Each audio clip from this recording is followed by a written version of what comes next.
Hari ini sebesar apapun engkau di mata dunia, sehebat apapun engkau hari ini di hadapan orang, sebagaimanapun usiamu disanjung-sanjung orang, tapi di hadapan orang tuamu engkau hanyalah bocah kecil di hadapan mereka. Hari ini engkau merasakan kesuksesan hidup, sukses hidupmu. Saudaraku, anugerah paling besar hidup ini bukan kaya.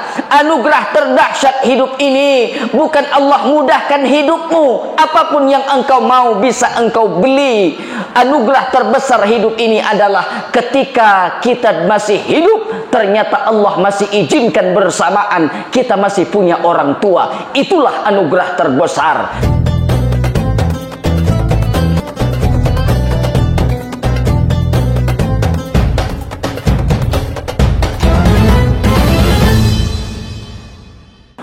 Assalamualaikum warahmatullahi wabarakatuh.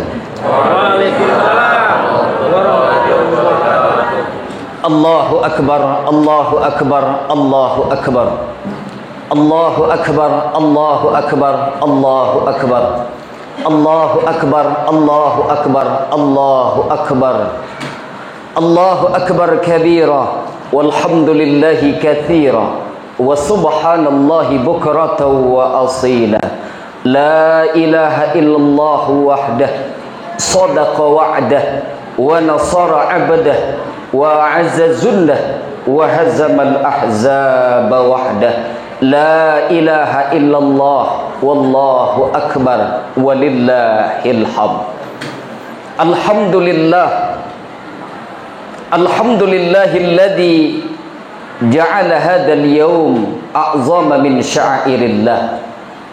Alhamdulillah, alhamdulillahilladzi atamma lana syahrus shiyam wa a'anana fihi 'alal qiyam wa khatamahu lana biyawmin huwa min ajallil ayyam. Ashhadu an la ilaha illallah wahdahu la syarika lah wa ashhadu anna Muhammadan abduhu wa rasuluh. Allahumma fasalli wa sallim wa barik ala sayyidina Muhammad wa ala alihi wa sahbihi ajma'in. Ayyuhal hadirun, usikum wa nafsi bitaqwallah faqad fazal muttaqun. Faqala Allah ta'ala fil Qur'anil Karim, a'udzu billahi minasy syaithanir rajim. Bismillahirrahmanirrahim. Ya ayyuhalladzina amanu taqullaha haqqa tuqatih wa la tamutunna illa wa antum muslimun. Shadaqallahul azim.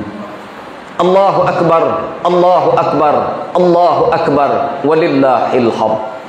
Alhamdulillah, kita bersyukur atas nikmat yang Allah berikan kepada kita sampai pagi hari ini. Ternyata Allah subhanahu wa ta'ala masih berikan kita nikmat hidup. Allah masih berikan kita nikmat sehat. Dan yang paling istimewa, Allah masih titipkan nikmat istiqamah dalam hati kita. Sementara masih terbayang bagaimana raut wajah orang-orang yang kita sayangi. Masih hadir di pelepuk mata kita bagaimana senyuman seorang ayah, bagaimana marahnya seorang ibu, bagaimana candanya orang tua kita terhadap kita. Nun, ternyata Ramadan yang lalu kita masih ikut sahur berbuka puasa dengan dia. Tapi ternyata Idul Fitri hari ini, lirik pandang ke depan, toleh ke belakang, lirik ke kanan, lirik ke kiri, kita tidak sedang bersama mereka karena mereka sudah dipanggil Allah subhanahu wa ta'ala. Salawat dan salam kepada Nabi Muhammad sallallahu alaihi wasallam, seorang nabi dan rasul yang sangat dimuliakan dan dicintai oleh Allah. Maka perbanyak salawat untuknya, ikuti dan hidupkan sunnahnya agar kelak kita dapat syafaat darinya. Saudaraku yang dirahmati Allah subhanahu wa ta'ala, Allahu akbar, Allahu akbar, Allahu akbar walillahil hamd. Genap 30 hari, sebulan penuh kita dalam rangka beribadah kepada Allah subhanahu wa ta'ala. Perintah itu disebut dengan siyam, berpuasa di dalam bulan suci Ramadan. Maka hari ini 1 Syawal, tugas kita selanjutnya, kalau malam-malam Ramadan Kita sering disampaikan satu ayat surah Al-Baqarah ayat 183. Maka yang jadi perenungan kita di 1 Syawal ini, di hari yang fitri ini, Al-Baqarah ayat 185.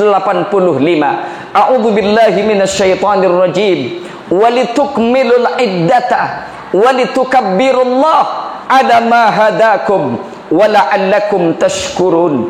Ayat ini memberikan pesan kepada kita. Setelah Ramadan berlalu, maka tugas kita selanjutnya adalah pertama, walitukmilul iddata. Kata Allah, sempurnakan jumlah bilangan puasa. Dan ternyata puasa kita sudah selesai, genap 1 bulan penuh. Maka makna di sini bukan sekedar makna perintah puasa. Makna yang dikandung di sini adalah makna perintah semangat untuk berpuasa. Ramadan sudah berlalu, tapi tangan kita harus tetap berpuasa untuk tidak mengambil hak milik orang. Ramadan sudah berlalu, tapi lisan kita harus tetap berpuasa, tidak boleh menggunjing, memfitnah, mengkerdilkan orang lain. Ramadan memang sudah berlalu, tapi telinga kita harus tetap puasa, tidak boleh mendengarkan aib gosip, aib cacat, kekurangan orang lain. Ramadan memang sudah berlalu, tapi mata kita harus tetap berpuasa dari melihat yang diharamkan Allah. Ramadan memang sudah usai, tapi kaki harus tetap berpuasa dari melangkah ke tempat yang Allah tidak ridha. Walitukmilul iddata, sempurnakan jumlah bilangan puasa dan sempurnakan semangat puasamu sejak 1 Syawal sampai jumpa Ramadan 1444 nanti. Maka ini pesan pertama. Lalu pesan kedua, walitukabbirullah, bertakbirlah kepada Allah. Gema takbir terdengar dari maghrib sore. Gema takbir berkumandang dahsyat hari ini. Untuk apa takbir? Mengagungkan Allah, menunjukkan Allah maha besar. Maka takbir hari ini yang kita ucapkan, yang kita lafalkan, bukan sekedar terucap di tepi bibir, di ujung lidah. Kalau kita takbir kita hari ini, hunjamkan dia langsung ke tangkai jantung, hunjamkan dia langsung ke hati. Kita harus membesarkan Allah di dalam hati kita. Karena bukan pertolongan Allah, sulit kita berjuang dalam Ramadan. Siang harinya berpuasa, masih sempat kita qiyamul lail, masih sempat kita tadarus Al-Quran. Kalau bukan karena pertolongan Allah, mustahil kita bisa menunaikan Ramadan begitu sempurna. Maka hari ini kita bertakbir untuknya. Ala ma hadakum. Untuk apa takbir? Karena Allah berikan kita hidayah. Hidayah ini adalah modal besar dalam kehidupan muslim. Bahkan banyak orang yang tidak mendapatkan hidayah. Bahkan anak Nabi Nuh, dia bernama Kan'an, dia tak dapat hidayah. Anak Nabi sekalipun, dia tidak dapat hidayah dari Allah. Tapi kita ternyata saudara Nabi bukan. Hanya mengaku umat Nabi Muhammad, entah berantah kita akan diakui oleh Rasulullah. Jumpa dengan Rasul tidak pernah. Sadat keturunan Rasulullah bukan. Dalam mimpi pun mungkin tak pernah jumpa dengan Rasulullah. Tapi hari ini kita tetap istiqamah, masih ada hidayah dalam hati kita, masih beriman kepada Allah, masih mengakui Rasulullah sebagai Nabi terakhir. Maka pupuk dan tanamkan dia secara mengakar kuat, kokohkan dia di dalam hati. Karena hidayah ini jangan sempat hilang dari dalam diri kita. Ayat ini ditutup wala'allakum tashkurun, agar kalian bersyukur. Kata Allah, bersyukur makna singkatnya mudah dipahami. Bersyukur itu menempatkan pada tempatnya. Bersyukur dengan lisan, jangan fitnah gunjing orang. Bacakan Al-Quran, ayat-ayat Allah. Bersyukur lewat tangan, jangan pelit, berimpak, berwakaf, berhibah. Bersyukur dengan tangan, jangan sakiti orang lewat tangan-tangan kita. Bersyukur dengan kaki, langkahkan kakimu istiqomah ke masjid. Kalau Ramadan engkau tak jauh-jauh dari masjid, engkau iktikaf 10 hari terakhir Ramadan, maka ini mengajarkan umat muslim jangan coba-coba jauh dari masjid. Syukuri nikmat pemberian Allah. Maknanya tempatkan sesuatu pada tempatnya sesuai dengan aturan Allah Subhanahu wa ta'ala. Allahu akbar, Allahu akbar, Allahu akbar, walillahil hamd. Hadirin sidang jamaah Idul Fitri yang dirahmati Allah Subhanahu wa ta'ala. perintah demi perintah Allah sudah kita tunaikan. Artinya hari ini hari Id, hari Fitri, hari suci. Hari ini Allah sudah ampuni dosa-dosa kita, hamba-hamba yang benar-benar ikhlas karena iman dan ihtisab beribadah kepada Allah. Hari ini kita berada dalam kesucian itu. Tapi cukupkah itu saudaraku? Tidak. Hubungan dengan Allah sudah kita bangun, tapi ternyata ada satu lagi hubungan antar sesama manusia. Maka kata Nabi SAW, berkata Rasulullah kepada sahabat-sahabat beliau, ala adullukum ala akrami akhlaqid dunya wal akhirah. Kata Rasulullah kepada sahabat-sahabat beliau, maukah kalian kuberitahu, maukah kalian kutunjukkan akhlak paling mulia dunia dan akhirat? Tentu para sahabat menjawab, iya. Apa itu ya Rasulullah? Pertama kata Rasulullah, akhlak paling mulia dunia dan akhirat itu adalah ta'fu amman zalamak, memaafkan kesalahan orang yang telah menzolimi diri kita. Agak sulit memaafkan kesalahan orang. Ada yang berat rasanya memaafkan kesalahan orang, karena mungkin dia keterlaluan, mungkin sudah terlalu dia menistakan kita, mencaci, memfitnah, menggunjing kita, membuka aib cacat kekurangan kita, menghardik kita, merendahkan kita. Terkadang sulit memaafkan kezaliman orang terhadap diri kita. Tapi ingatlah Rasul Muhammad sallallahu alaihi wasallam, Nabi itu adalah seorang yang diusir dari kampung halamannya. Nabi itu ketika kembali ke Mekah, ketika Fathul Mekah, apakah Rasulullah mencari orang-orang yang menyakiti dirinya ketika di Mekah? Tidak. Apakah Rasulullah mencari Wahsy?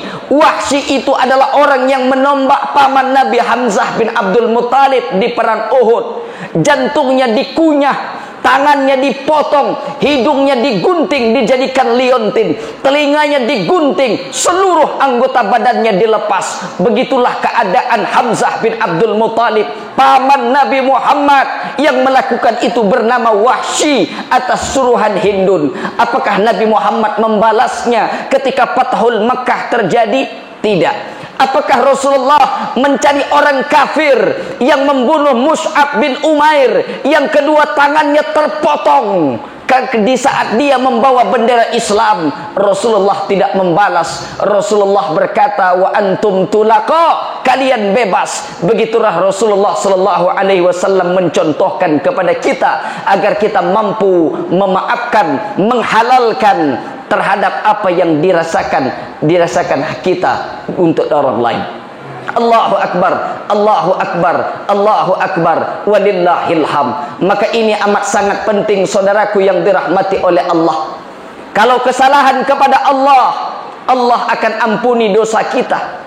Selain syirik, Allah akan ampuni dosa kita. Tapi ada satu dosa, air mata darah kita menangis. Menangis engkau di multazam, menangis engkau di pintu Ka'bah. Ya Allah, maafkan kesalahanku kepada fulan. Fulan itu pernah kuzalimi. Allah tidak akan kabulkan doamu. Apa sebab? Karena kesalahanmu kepada manusia. Maka sebelum hal itu terjadi, akan ada orang bangkrut di akhirat nanti. Sebelum pertimbangan dahsyat itu di hadapan Allah. Maka hari ini kandai engkau pernah menzalimi orang, menyakiti orang, hari ini hari mulia, jangan kotori hari ini. Afsus salam, tebarkan salam kedamaian. Karena kata Nabi, ada orang kelak bangkrut di akhirat. Orang bangkrut ini bukan orang biasa, dia orang super power. Kenapa disebut super power? Orang bangkrut di akhirat itu ya'ti bi salatin, salatnya banyak, tidak sekedar salat wajib, duha dia kerjakan, malamnya dia tahajud, salat-salat sunat dia kerjakan, wasiyamin, puasanya banyak, Ramadannya, puasa sunnah 6 harinya,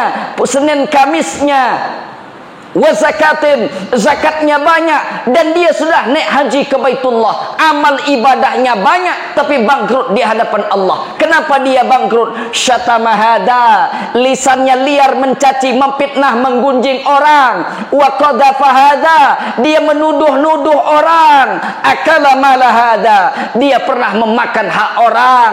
Wa daraba hada, tangannya pernah memukul orang. Wa syafaka dama hada, dia pernah mengalirkan darah orang lain tanpa hak.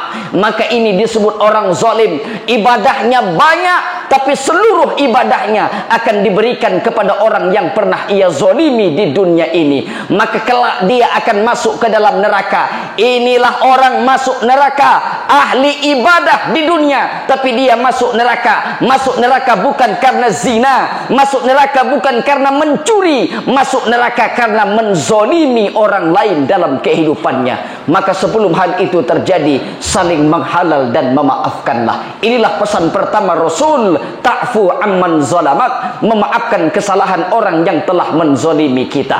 Kalau Ramadan kita diuji, tidak makan, tidak minum, kita sanggup. Kita diuji untuk bersedekah, kita sanggup. Hari ini ujian itu datang kembali. Apa ujian hari ini? Tampaknya ringan. Mampukah engkau memaafkan kesalahan orang yang selama ini menzalimi dirimu? Maka ini pesan pertama. Lalu pesan kedua, kata Rasulullah, akhlak paling mulia dunia dan akhirat, wa tasilu man qata'a, menyambung tali silaturahim, menyambung tali silaturahmi. Maka hari ini hari mulia, saudaraku yang dirahmati oleh Allah. Andai hari ini pulang dari tempat ini, orang tua masih ada, masih hidup lagi orang tua, maka selesai sholat id ini, masuklah ke rumah mereka, sapa mereka dengan lembut, cium tangannya, peluk mereka. Karena hari ini hari yang amat yang sangat mulia di hadapan Allah Subhanahu wa taala. Ini yang selalu khatib sindirkan di mana-mana. Saudaraku yang dirahmati oleh Allah, hari ini sebesar apapun engkau di mata dunia, sehebat apapun engkau hari ini di hadapan orang, sebagaimanapun usiamu disanjung-sanjung orang, tapi di hadapan orang tuamu engkau hanyalah bocah kecil di hadapan mereka. Hari ini engkau merasakan kesuksesan hidup, sukses hidupmu. Saudaraku, anugerah paling besar hidup ini bukan kaya. Anugerah terdahsyat hidup ini bukan Allah mudahkan hidupmu, apapun yang engkau mau bisa engkau beli. Anugerah terbesar hidup ini adalah ketika kita masih hidup, ternyata Allah masih izinkan bersamaan kita masih punya orang tua. Itulah anugerah terbesar. Nikmat terbesar dalam hidup ini adalah ketika mata kita langsung melihat Ka'bah, Baitullah, langsung mata kita melihat Ka'bah. Nikmat kedua, nikmat mata itu ketika kita hidup, ternyata kita masih bisa memandang raut wajah orang tua kita. Maka selesai solat ini, hampiri mereka, ketukkan pintunya, ucapkan salam, cium tangannya. Tangannya itu lebih wangi daripada kasturi. Tangan yang hari ini mungkin sudah lepuh, mungkin kulitnya sudah menghitam, mungkin hari ini tangannya tak kuat, hari ini diidap oleh berbagai macam jenis penyakit. Tangan itu yang membesarkan engkau, saudaraku. Tangan itu yang pergi pagi pulang sore peras keringat banting tulang. Maka hari ini terlalu banyak penyakit mereka karena memikirkan kita anaknya. Maka hari ini datanglah ke rumah mereka, peluk mereka, cium tangannya. Insya Allah akan mengundang barokah dari Allah Subhanahu wa ta'ala. Jangan sampai hari ini, di hari yang suci, justru kita durhaka kepada orang tua kita. Ingat, dalam hidup ini tidak ada yang sulit. Khatib ulangi, dalam hidup ini tidak ada yang sulit kalau engkau punya ridha orang tua. Dalam hidup ini tidak sulit kalau orang tuamu masih tetap mendoakan engkau. Maka saudaraku yang dirahmati oleh Allah, coba kembali kita kepada kisah, di mana kisah ini sangat masyhur. Kisah seorang anak yang baktinya luar biasa kepada ibundanya. Dia berasal dari Yaman. Dia bernama Uwais Al-Qarni. Dia gendong ibunya. Bayangkan saudaraku, jarak Mekah ke Yaman itu 1119 km. Dia gendong ibunya pulang pergi karena untuk naik haji ke Baitullah. Lalu dia tawaf bersama ibunya. Dia gendong ibunya tawaf mengelilingi Ka'bah, dan dia sholat persis di belakang makam Ibrahim alaihissalam. Ini perenungan buat kita. Kisah ini sering kita dengar. Kalau Uwais Al-Qarni, dia tidak direkomendasikan, dia tidak penghafal Al-Quran, dia bukan ahli hadis, dia bukan ahli fikih, tapi direkomendasikan doanya mustajab. Apa sebab? Bakti kepada orang tuanya. Coba renungkan kisah ini. Kalau Uwais Al-Qarni berani menggendong ibunya dari Yaman ke Mekah, kenapa kita tidak berani mengeluarkan uang, memberikan kepada orang tua kita agar mereka bisa berangkat naik haji, bisa berangkat umroh? Kita genggam tangannya, keliling bersama tawaf bersama anak-anak yang dia cintai. Maka kalau itu pun tak mampu hari ini untuk kita amalkan, untuk kita kerjakan, hari ini kita merasa kita paling soleh, kita anak yang sudah hebat. Saudaraku yang dirahmati oleh Allah, kalau sekedar berbakti saja engkau belum bisa, ini janji Nabi. Anak-anak durhaka kepada orang tuanya, jangankan masuk surga Allah, ibadahmu hebat, tapi jangan mimpi engkau masuk ke dalam surga Allah. Janji Nabi, durhaka kepada orang tua, melawan kepada orang tua, berkata kasar kepada orang tua, lam yajid irfal jannah, mencium bau surga saja haram untuk anak yang durhaka. Maka Ramadan berlalu, Idul Fitri datang, 1 Syawal mengingatkan kepada kita kembali, jangan coba-coba jauh dari ridha orang tua, sayangi mereka. Allahu Akbar, Allahu Akbar, Allahu Akbar, walillahil hamd.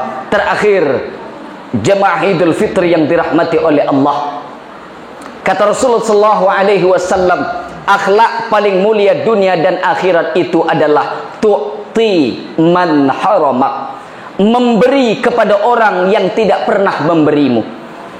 Kalau memberi kepada orang lalu dia pun memberi kepada kita, itu biasa. Tapi akhlak paling mulia itu memberi kepada orang, mustahil agaknya dia mampu memberi kita. Apa maknanya ini? Berbagi kepada fakir miskin, berbagi kepada anak-anak yatim. Inilah yang disindirkan Allah dalam Al-Quran. Hari ini banyak orang memikirkan sunnah, sholat sunnah, puasa sunnah, tapi berapa yang memikirkan manfaat dirinya terhadap saudara-saudaranya? Inilah kenapa disindirkan Allah dalam Al-Quran. Ara'aital ladzi yukadzibu biddin, tahukah kalian siapa pendusta agama itu? Pendusta agama itu adalah orang yang menghardik anak yatim, mengusir anak yatim, dan dia tidak peduli kepada orang-orang miskin. Makna di sini ditunjukkan kepada kita, tetaplah berbagi meskipun Ramadan sudah berlalu, terutama berbagi, memberikan infak, memberikan biaya kepada orang-orang terdekat dengan kita, khususnya kepada orang-orang tua kita. Allahu Akbar, Allahu Akbar, Allahu Akbar, walillahil hamd. Kesimpulan yang dapat kita petik dari khutbah Idul Fitri ini, pertama, hubungan kita dengan Allah sudah kita jalin. Kita beribadah kepada Allah berangkat dari iman dan ihtisab. Hari ini Allah sudah ampuni dosa kita, jangan kotori hari ini. Lalu yang kedua, bahwa itu tidak cukup, karena kita makhluk sosial, kita punya saudara, silaturahim, saudara sedarah, saudara kandung, satu ayah, satu ibu, disebut silaturahim. Saudara dengan kampung halaman, mungkin tidak dengan aliran darah yang sama, maka disebut silaturahmi. Maka ini pun harus tetap kita kokohkan, harus tetap kita pupuk. Maaf, minta maaf kepada orang tua, meminta maaf, saling menghalalkan kepada saudara-saudara terdekat. Tapi tak cukup, handai tolan sanak famili dan tetangga, harus saling menghalalkan dan memaafkan. Jangan sempat menjadi orang bangkrut nanti di akhirat. Tampaknya ahli ibadah, kita hebat ibadah, tapi ternyata lisan liar, tangan liar, mata liar, telinga liar, kaki pun liar, penuh dosa kepada Allah Subhanahu wa ta'ala. Selesai solat Id ini, tidak semua kita masih punya orang tua. Tidak setiap kita masih punya ayah dan ibu. Maka selesai sholat id ini, ziarahlah ke makam mereka. Nun, beberapa tahun yang lalu masih kita tatap lagi wajahnya, masih terbayang di iyangan kita, di pelepuk mata bagaimana senyuman orang tua itu. Tapi ternyata Idul Fitri sekali ini mereka tak tampak lagi. Maka selesai salat id ini, ziarahlah, ucapkan Allahumma ghfir abi, Allahumma ghfir li ummi. Ampunkan dosa ayahku ya Allah, ampunkan dosa ibundaku ya Allah. Kita sebagai anak rindu kepada seorang ayah, rindu kepada seorang ibu, tapi apalah daya, takbir lebih cepat dari sekedar usaha dan doa. Maka hampiri mereka, jenguk mereka. Dalam bahasa Arab menjenguk itu disebut dengan ziarah. Berdoalah kepada Allah untuk ampunan dosa-dosa mereka. Dalam hidup mereka ibadahnya kurang karena mereka sibuk membesarkan kita. Yang hari ini kita lihat hanyalah kuburnya saja, hanya batu nisannya saja, hanya batu yang tertempel di atas kubur itu saja. Maka mohonkan kepada Allah agar Allah lekas ampunkan salah silap, lupa dan dosa ayah dan ibunda kita. Barakallah li wa lakum fil Qur'anil azim wa nafa'ani wa iyyakum bima fihi minal ayati wa dzikril hakim. Fataqabbala minni wa minkum tilawatahu innahu huwal ghafurur rahim.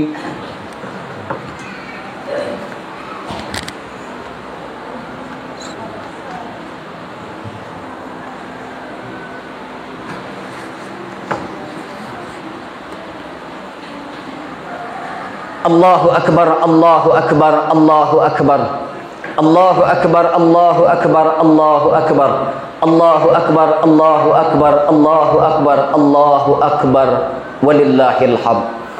Alhamdulillah, alhamdulillahilladzi atamma lana syahrus shiyam wa a'anana fihi 'alal qiyam wa khatamahu lana biyaumin huwa min ajallil ayyam.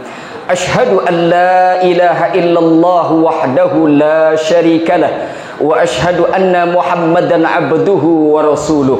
Allahumma salli wa sallim wa barik ala sayyidina Muhammad wa ala alihi wa sahbihi wa man da'a bi da'watihi wastanna bi sunnatihi ila yaumil liqa'i rabbih wa ba'du. Ayyuhal hadirun, usikum wa nafsi bitaqwallah faqad fazal muttaqun. Faqala Allah Ta'ala fil Qur'anil Karim, a'udzu billahi minasy syaithanir rajim. Bismillahirrahmanirrahim.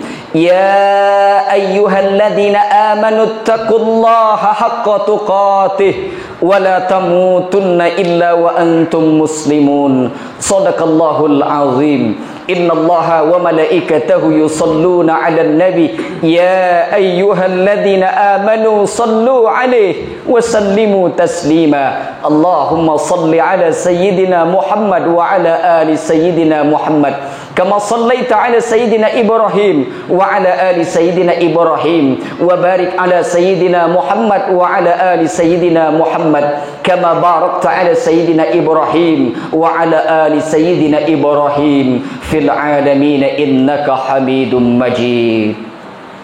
Allahumma ighfir lil muslimina wal muslimat wal mu'minina wal mu'minat wa tabi' bainana wa bainahum bil khairat fil hayati wa ba'dal mamat. Allahumma ighfir lana dhunubana. Duhai Allah, ampunkan salah silap, lupa dan dosa kami ya Allah. Wali walidina, ampunkan dosa kedua orang tua kami ya Allah. Warhamhum, rahmati mereka orang tua kami ya Allah. Kama rabbayana saghira, seperti mereka mendidik kami sejak kecil ya Allah. Allahumma a'tiq riqabana, ya Allah selamatkan anak cucu keturunan kami ya Allah. Wa abaina, selamatkan ayah-ayah kami ya Allah. Wa ummahatina, dan ibunda kami ya Allah. Minan nari ajma'in, dari neraka-Mu ya Allah. Rabbana zalamna anfusana wa illam taghfir lana wa tarhamna lanakunanna minal khasirin. Rabbana atina fid dunya hasanah wa fil akhirati hasanatan wa qina adzaban nar. Walhamdulillahi rabbil alamin. Assalamualaikum warahmatullahi wabarakatuh.